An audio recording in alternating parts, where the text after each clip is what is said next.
Hi, good morning. Look at them, these ducks. Ignoring me sitting here as they enjoy being ducks. Enjoy being themselves. Okay, so I'll just sit here and have a conversation with myself. After all, the best conversation, the absolute best conversations you'll ever have are the honest and brutal conversations with yourself. The operative words in such conversations are personal honesty and integrity. That is true.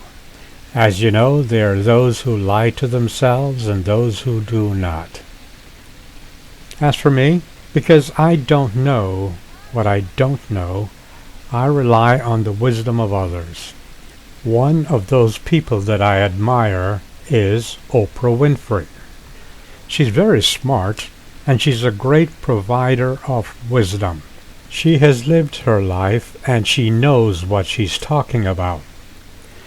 I suggest that you glean from her what you can as you perfect the person that you are. That is, don't copy her, but do listen to her wisdom in your quest for self-discovery.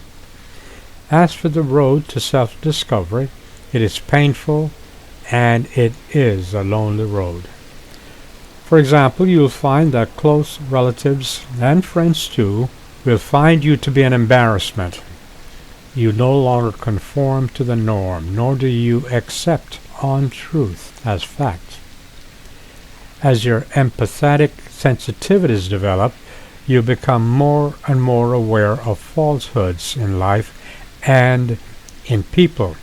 You avoid the pain of knowing by avoiding people and situations. Also, because you know that karma is karma, it's a spiritual law mentioned in many ways by many gurus. You're no longer reckless with your behavior.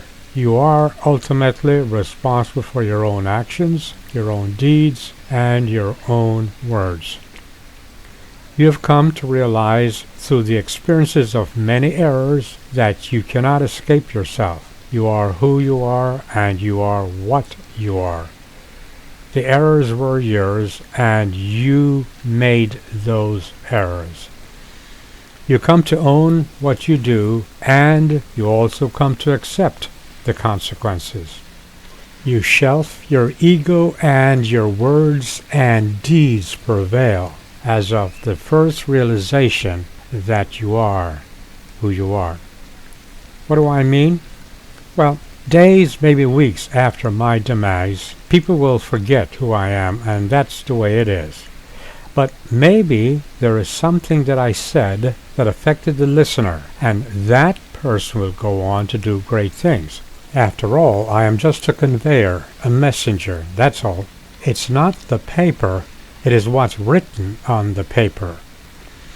It's sort of analogous to the pebble dropped in the pond. The pebble sinks to the bottom of the pond and is forgotten.